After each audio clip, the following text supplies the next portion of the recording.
Charlie Kirk just said black people are taking up all the places that belong to Asians and white people in universities. Do you believe that? I know it doesn't sound like a racially biased statement, but oh my god, you should hear the rest of what he said. He said, are you ready? The majority of crimes is committed by minority groups from the black community. I know what it sounds like now, but you tell me, is that a racially biased statement or is Charlie Kirk right? In a system that is racially biased or manipulated against you, would you be surprised if stats show that you're the one who commits the majority of the crimes? As in, come on. You know you're not the one who designed the system, so it might be flawed against you. But the people that are naive are the ones that believe in the so-called justice system. So join us as we journey through the discussion of affirmative action and take a closer look of how a society with a system manipulated against you would look like. First up, Charlie Kirk and the debate that did spark today's discourse. Let us begin. So black people make up 13% of the American population. Oh, 1350, my favorite. Yes, exactly. Why do they commit 55% of all the murders? Super great question. It's basically a very complex intersection of race and economic status. It's pretty well known that minority people tend to be in a lower economic status because of discrimination that So they then face. why don't poor Asians commit a lot of murders? Also a great question.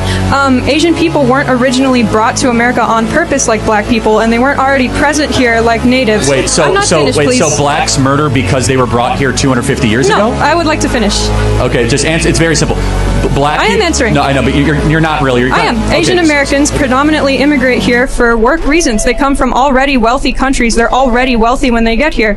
Crime is committed primarily by poor people. First of all, that's not true. In fact, it's the opposite. There's black privilege right now. It's called affirmative action, where underqualified blacks are taking Asians and white people's places in universities across the country.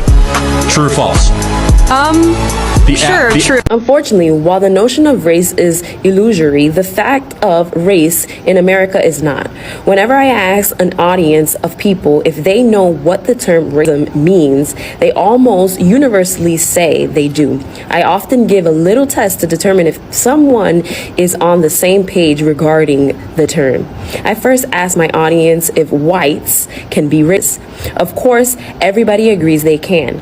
I then ask if blacks can be racist, and I get the same response. I then ask them to identify the ways in which white race adversely impacts the lives of black people as a group, and a list forms. My audience tells me blacks are impacted economically through discriminatory hiring practice. Having little or no access to capital, blacks are seen as lacking business acumen. They are impacted by limited access of health care. They are impacted by overrepresentation in the criminal justice system and underrepresentation in the university system. They are impacted by redlining and other discriminatory practices, barring them from finding housing in areas of their choice. The list can go on and on. This also applies to POCs, because usually things like redlining, if you look at inner cities across the US, most times black people live with other ethnicities, whether it be Dominicans, Puerto Ricans, Cubans, Colombians, Guatemalans. Yes, sometimes we do see these ethnic groups living in their own areas, but if you do a lot more digging, our ethnic groups, Hispanic people, end up in the redlining sections. Let me continue. I then ask them to identify how black racism adversely impacts the lives of white people as a group, and there is silence. There is silence because while black people may have prejudice and at times even feel hatred towards white people, perhaps even causing many fears, the reality is that black people lack the power to affect the lives of white people as a group. Black people's feelings towards white people do not preclude a white person's ability to get a loan, receive fair treatment by the justice system, acquire education, etc. This then is racism. It is the belief that people differ among biological and genetic lines, and one's own group is superior to another group.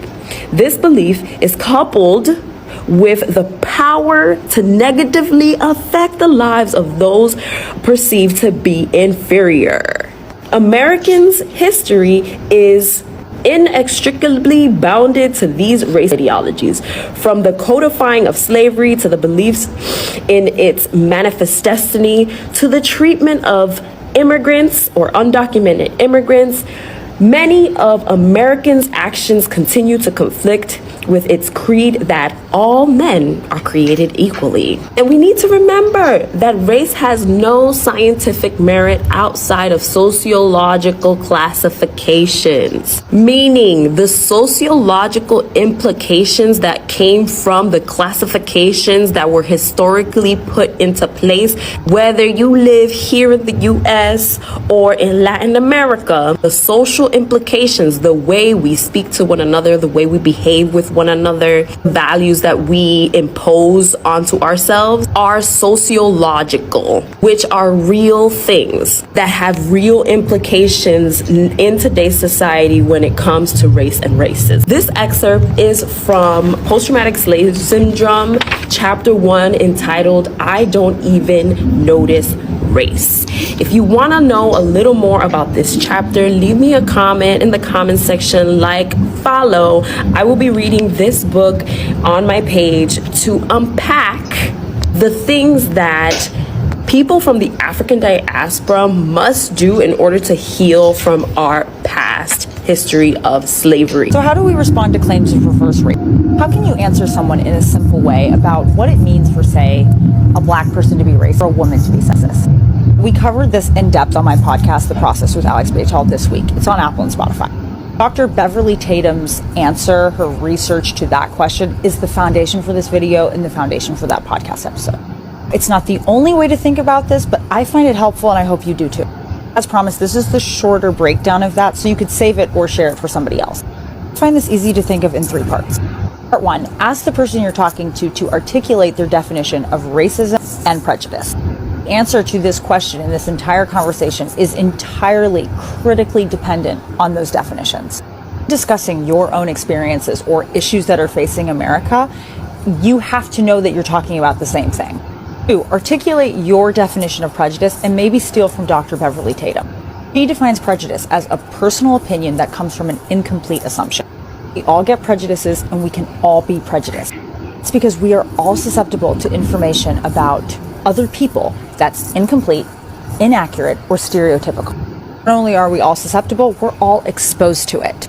Number 3, articulate your definition of racism. In her work, Dr. Tatum finds it helpful and useful to define racism as prejudice plus power. You can think of the same thing with sexism. It's personal prejudice combined with social power. What exactly does that mean by social power? Well, you have a person who has a personal prejudice about somebody else, but they are also in that social system backed up by a society that gives them power to do something about that prejudice. It also can mean that the person who holds that personal prejudice is given by society power to benefit from that prejudice.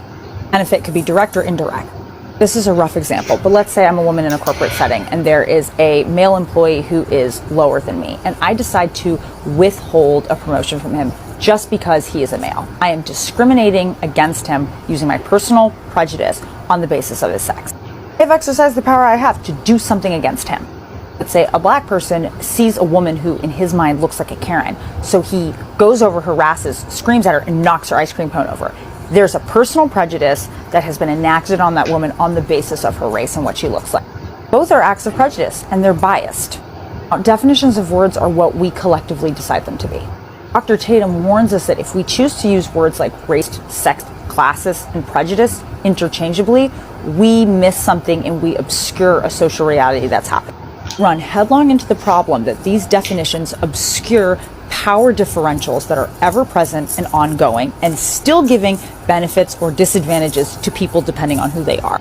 We use classist interchangeably. Here's the problem we run into. Say there's a poor white guy who is rallying for better wages outside a rich white guy's house. Say he's yelling at the rich white guy guy comes out, he yells at him, calls the police, and gets him thrown off his yard. We could say, if it's all interchangeable, that they're both being classist. What does that obscure? Well, there's a huge power differential at play. This society rewards and protects one person over another. Rich guy has more access to public resources, knows that There are different agencies that will back him and protect him, knows that he can buy or pay for certain things that the other person can't.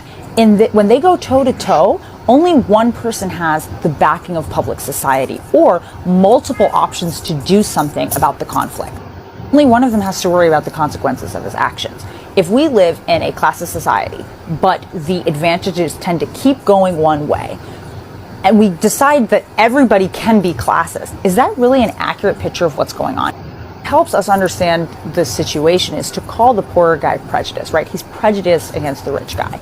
But his act of classism is not shoring up the pre-existing classist system that continues to shunt power and resources in one direction. The person who is acting out of a personal assumption or a dislike of somebody because of their status, that action, however, is still shoring up the system that we're all operating in. That is a classist action, not just a prejudiced one.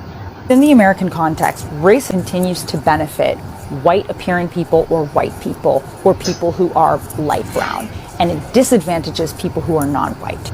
Describe all prejudice as racism does not help us understand or make sense of the fact that this prejudice only seems to continue to advantage the same people. Define racism as a system of interlocking advantages best describes what we still see at work in society. There are some prejudices that have more power and have been institutionalized. It's not to say that people who've worked hard to earn what they have not done so. It just means that there are certain roadblocks that are not in their place because of who they are and that are not socialized and institutionalized. It does mean certain people can be complex people and it not be chalked up to their race. Certain people act prejudiced, they can be backed up by the context that is also going along with that prejudiced thought. Someone who doesn't have the cultural or social backing, the social story that makes them more superior to somebody else, their act of prejudice does not carry the same weight or the same power as somebody who's in a more privileged group. That doesn't reverse or hijack an existing caste system. It might be a dent against it, it might do something, it might affect that one individual person, but it's not shoring up a social system. Defining race as prejudice plus power helps us articulate what we still see happening. It's not the only way we can define it. So we can disagree, right? We could have different working definitions. We just have to make sure when we're talking about it, we're talking about the same thing. The person who does a much better job of explaining this than me is Dr. Beverly Tatum herself. So if you do get a chance to read her book, Why Are All the Black Kids Sitting Together in the Cafeteria, do yourself a favor and check it out. Hope this was helpful. See you later. In 1965, an Immigration Act was passed in the United States that removed discrimination from people from Asian countries and people from Southeast and Eastern European countries from immigrating to the United States. This act allowed people from Asian countries to come into the United States with college degrees, so allowing them to be college educated. And if you had a college degree at that time in an Asian country, you were already well off to begin with. So you came to the US with your college degree and then you were allowed more opportunities than most African Americans that were already here. So this just creates a generational wealth gap. Because it was only in 1962 that racial discrimination was even removed from US colleges. The honest truth is that most Asian American students don't have to go through what the average Black and Latinx students have to go through financially. If you guys know some of the stuff that Black and Latinx students are sleeping through, are thugging through to go to college, to go to US higher education, you will be shocked. People are working 2-3 jobs to be able to afford an education. I've seen people that have walked across the stage with their babies in their hand to get their degree. Some Asian American students don't even know what it's like to not even be able to know if you'll attend college the next semester because you can't afford it and you're having to pay tuition by yourself. The financial status of most Asian Americans is more likable to their white peers than other students of color. Why does this even matter? Why do we need people of color in education? Why do we need people of color in the workplace? If there's no Black dermatologists, if there's no Black students going to school, then who is going to make sunscreen for the black people? If there's no Black architects, who is going to build the environment to combat the effects of redlining and homelessness? If there's no Black doctors, who is going to do medicine in such a way that it doesn't affect Black people negatively? It's just an eternal cycle. Americans themselves are not racist. The system is racist. And you need to understand that it didn't just start today. So even if affirmative action allows black people to participate in places or taking the places that belong to Asians and palm-colored people, at the end of the day, it is still a useless strategy to some extent. Because when you look at the oppression and the marginalization that takes place in institutions of education or law that happens to black people and people of color, you would agree with me. The criminalization of blackness in the United States is a deeply entrenched phenomenon that reflects systemic biases within the justice system. Black individuals are disproportionately targeted, arrested, and incarcerated, perpetuating harmful stereotypes and misconceptions about crime and race. Now, let us examine how the manipulation of the justice system against black people contributes to the perception that they are responsible for a disproportionate amount of crime, and how systemic oppression pushes them into a corner where resistance becomes a means of survival, yet often leads to further entanglement with the law. We all know that the law was created by palm-coloreds to protect palm-color interests, specifically palm-color women from black men. So if a system was created against you, would you be surprised if the same system created against you considers you as the worst offender ever? If the same system is designed against you, why does it make sense if you're running towards a system that is rigged against you for help? Now, this is making me think that we really need to reconstruct and redesign our own justice system, at least if you want to uphold our own interests. The justice system in the United States has a long history of disproportionately targeting and punishing black individuals, from racially biased policing practices to discriminatory sentencing guidelines. Black people face systemic barriers at every stage of the criminal justice process. Studies constantly show that black individuals are more likely to be stopped, searched, arrested, or sentenced to harsh penalties compared to their palm-color counterparts for similar offenses. And I think this is one aspect that makes black people, or at least some black people, to have a victim mentality. We've discussed in one of our videos, as one palm-color person was pointing out, that the majority of black people are not successful because they have a victim mentality. But that wasn't true. But a number of some black people do have a victim mentality, and one video also proved that right. One brother in that video was pointing out how some palm-coloreds portray racial superiority in workplaces because they deserve it. That's what he said. He said that black people pretty much deserve the oppression that they receive. Now, that is the victim mentality that is created because of this marginalization. Because if you're constantly bombarded by a justice system that criminalizes you, you would create a victim mentality, looking at your color as a crime. The manipulation of the justice system against black people contributes to the perpetuation of harmful stereotypes that associate blackness with criminality. Media portrayals often reinforce these stereotypes, depicting black individuals as inherently violent or dangerous. As a result, society at large often associates crime with blackness, further marginalizing and stigmatizing black communities. Just imagine it. Criminalization by the color of your skin is the perfect scheme to continue marginalizing you and suppressing your thoughts. And in the future, black people are no longer going to have the freedom of thinking for themselves. And it doesn't end there. The constant oppression and targeting of black individuals by the justice system create a circle of resistance and retaliation. Faced with systemic barriers and limited opportunities, black individuals may feel compelled to fight back against injustice in whatever ways they can, even if it's non-violent. However, the rigid nature of the justice system ensures that any form of resistance, no matter how justified, can result in further entanglement with law enforcement and the legal system. And that's where the aspect of even free thought comes in. Now, the reason why I'm pointing so much about the oppression of freedom of thought is because recently we saw a sister's video get taken down on TikTok because palm colors reported her and her channel got demonetized. Now, she is somebody that advocates for and fights for black justice, but because of this, she is being prevented from doing that. The thing is that any system learns whatever happens on social media or on the internet. And very soon they'll be able to track that and trace that, because as the system is learning and adapting, any content that you create that shows that you're trying to answer back to a racially biased statement made by palm-colored, it'll pretty much be taken out. Not by palm-coloreds themselves, but by the system itself. Because when the system learns, every technology that emerges because of that system or based on the information in that system will be able to trace to the present day. So media is pretty much manipulated or racially biased against minority groups, and that's right.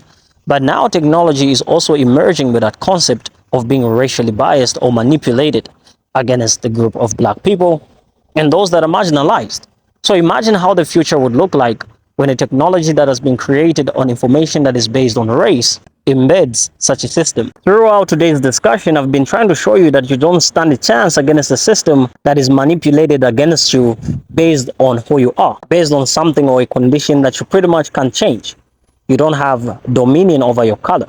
You can't dictate what color you want to have. And I'm using this concept to also show you how technology can also be influenced by a system that is manipulated against you.